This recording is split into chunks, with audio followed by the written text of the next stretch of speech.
धन्य जगी तोची एक हरी रंगीनाचे. तो कीर्तनात नसला पाहिजे महाराज, कीर्तनात नसला पाहिजे, त्याला तरुण म्हणतात. नाही तर आजकाल आता हा डिसेंबर महिना नाही का, डिसेंबर महिना म्हटलं की 31 डिसेंबर आल्याशिवाय राहत नाही. 31 डिसेंबर साजरा केल्याशिवाय जमतच नाही नाही का. आणि 31 डिसेंबर काही तो का घरी बनवल्या जातो का, कोजागिरीचं दूध घोटल्या जाते का? नाही नाही, तो ढाब्यावर बनवतात. पण ढाब्यावर बनवल्या महाराज म्हणतात व्यसनाच्या आधीन आजचा तरुण गेलेला आहे. बघा एका ठिकाणी तसंच झालं. किती व्यसन आहे. 31 डिसेंबर होता, मैफिल बसलेली होती. एक मित्र त्याच्या मित्राला म्हटला, अरे जमलं नाही याचं 31 डिसेंबर साजरा करायचा, चांगला जोरदार करायचा आहे, तुझ्या घरी बोकड आहे म्हणे, ते घेऊन ये. तिन्ही चारही लोक गेले बोकड आणण्यासाठी. नशेमध्ये धुवून आवाज दिला पत्नीला, शांते. शांताबाई रात्री झोपेल, शांताबाई झोपेल. शांताबाई घोरू राहिली बिचारी. यायनं काहीच विचार केला नाही. यायनं उचलली चालले गेले घेऊन. तेवढ्यामध्ये बाई उठली. बाई आवाज देव, थांबावं व थांबावं व थांबावं. थांबले नाही, निघून गेले. 31 डिसेंबर साजरा केला आणि सकाळी आला. सकाळी जसा उतरली 90 तसा दारामध्ये याला पाहिलं तर काय, बोकड जसाचा तसाच, उभाचा उभा बोकड, जिवंत बोकड. तर पाहिलं, अरे म्हणे आपण रात्री तो बोकड नेला, मग हा जिवंत झाला कसा. बाईला आवाज दिला, म्हणे शांते ये इकडे. शांताबाई बाहेर आली. मग म्हणे काय हो, काय म्हणतात का ग. म्हणे रात्री बोकड नेला होता ना, हा परत कसा काय आला. व म्हणे मी तुम्हाला तेच तर म्हणू, व थांबावं थांबावं, ते कुत्र कुकडे घेऊन चालले. हा कुत्र कुकडे घेऊन चालले. कुत्र्याचीच पार्टी केली महाराज. हा आजचा तरुण महाराज. फार मोठी परिस्थिती बिकट झाली, परिस्थिती बिकट झाली. असे तरुण मिळत नाही. असे पोरं तुमच्या गावातले, तुमच्या नगरातले मुलं फार मोठे हुशार आहे. आता कोण्या कोण्या ठिकाणी आम्ही कीर्तनाला जातो, एक पोरग तर पडत पडत आलं, याच्या एवढं होतं, याच्या एवढं होतं. ते पोरग म्हणे बाबा बाबा बाबा पाया पडू द्या म्हणे. बाबा पोरग पाया पडायला आलं, धोत्र आले, शंभर पुसलं, चाललं गेलं, डबल आलंच नाही. पोर आहे अहो, पण तुमच्या गावातले पोरं हुशार आहे, पोरं हुशार आहे. असे मुलं भेटत नाही. नाही तर कोण्या कोण्या ठिकाणी आम्ही पाहतो, आम्ही चाला पुढे तर पोरग काष्टावरती मागून पुढे, आम्ही चाला पुढे पोरग काष्टावरती मागून. पण तरुण आहे, आवड आहे, कीर्तनाची आवड आहे. महाराज म्हणतात, अरे तसाच तो भगवान परमात्मा त्या भक्तासाठी अनेक कृपा करतो, अनेक कृपा करतो. त्याला परमार्थामध्ये दीन झालेले भक्त आवडतात. असे दीन भक्त कोणते आहे. 7 वर्षाच्या अगोदर गाणं गाजलं पंढरपुरामध्ये. कोणतं गाणं. एका वेशीची मुलगी भक्ती करुणी धन्य झाली, कानोपात्राला देवाने मंदिरात जागा दिली, मंदिरात जागा दिली. ती कोण होती. कानोपात्रा होती. ती वेश्येची मुलगी होती, वेश्येची मुलगी. ज्या वेळेला तिला कळालं, अरे मी पणाची निवृत्ती व्हावी म्हणून पहिला निवृत्ती आहे, निवृत्ती, निवृत्ती झाल्याशिवाय ज्ञान प्राप्त होत नाही म्हणून दुसरे ज्ञानदेव आहे. एकदा का ज्ञान प्राप्त झालं रे झालं की जीवनाचा मार्ग सोपा होतो, म्हणून तिसरी सोपान आहे. एकदा का जीवनाचा मार्ग सोपा झाला रे झाला की आत्मा मुक्त होतो. असे मुक्ताबाई या चारी भावंडाचं दर्शन ज्या वेळेला मुक्ताबाईला कानोपात्रेला झालं. कानोपात्रा एवढी दिसायला स्वरूपान आहे दादा, किती स्वरूपवान आहे दिसायला. तिनं पान खाल्लं तर तिच्या कंठातून दिसेल एवढी स्वरूपवान दिसायला कानोपात्रा आहे. कानोपात्रेनं लगेच संतांच्या चरणावरती दंडवत घातला. श्री संतांची माता चरणावरी साष्टांग करी दंडवत. आणि माऊलीच्या चरणाला कवटाळू कवटाळू रडायला लागली. माऊली मी ऐकलाय. काय ऐकलाय.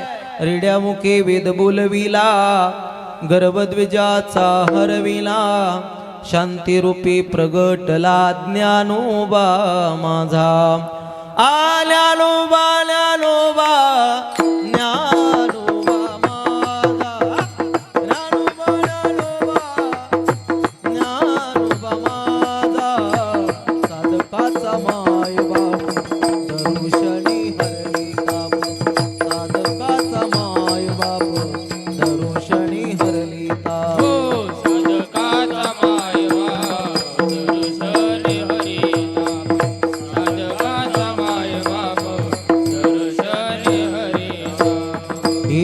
रेड्यामुखे वेद बोलविला, गर्भध्वजाचा हरविला, शांतिरूपी प्रगट प्रगटला ज्ञानोबा माझा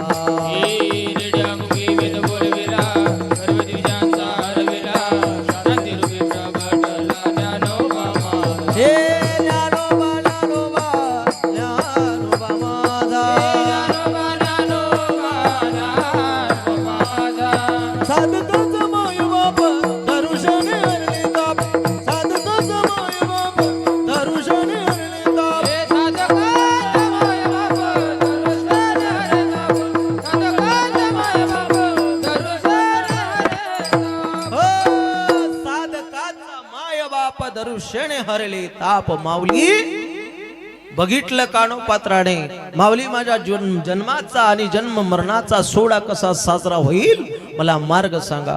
ज्ञानोबाराय बोलता अगं तुला जर जन्म मरणाचा सोहळा साजरा करायचा असेल तर पांडुरंगाच्या देवळामध्ये नाच. अगोदर सांग तू कोणाची मुलगी आहे, तुझ्या बापाचं नाव काय. कानोपात्रेने सांगावं माझ्या बापाचा पत्ता नाही कारण मी एका वेश्येची मुलगी आहे. मी एका वेश्येची मुलगी आहे. एका वेश्येची मुलगी त्यावेळेला माऊलीच्या डोळ्यातून सुद्धा अश्रूच्या धारा आल्या. माऊली दूध जसं पवित्र आहे तसे संपूर्ण अंगाने पवित्र असणारी मी कानोपात्र आहे. दुधाला जसा कलंक नाही तसा या देहाला सुद्धा कलंक नाही. माऊलीनं सांगितल्यानंतर कानोपात्रा भगवंताच्या रावळामध्ये नाचते. देवासाठी अभंग म्हणते. ती गोड गोड अभंग देवासाठी म्हणते. बघा आई भोळा माझा बाप, आई बोळा माझा बाप, घेईल ताप हिरोनी. आई भोळा माझा बाप, आई भोळा माझा बाप. देवासाठी अभंग म्हणते. एक दिवस बिदरच्या बादशाचं लक्ष गेलं. बिदरच्या बादशाने विचारलं अरे ही कोण आहे. सरकार ही त्या वेश्येची मुलगी आहे. अरे ती वेश्या एवढी स्वरूपान तिची मुलगी प्रभात समयोपातला वैष्णवाचा मेळ गरुडा परी दाटला. वैष्णवाचा मेळ गरुडा परी दाटला.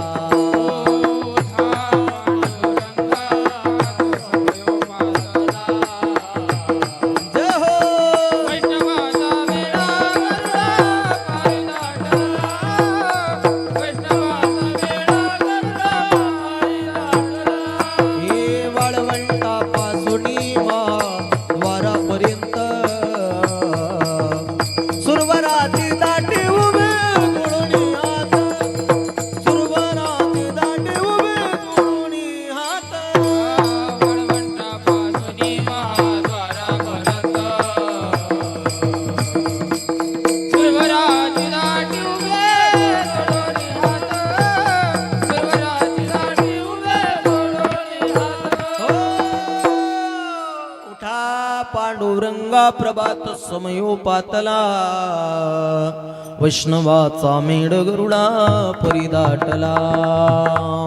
एका बळव्यानं बघितलंय महाराजी आपलं मंदिर अपवित्र झालं. काय झालं.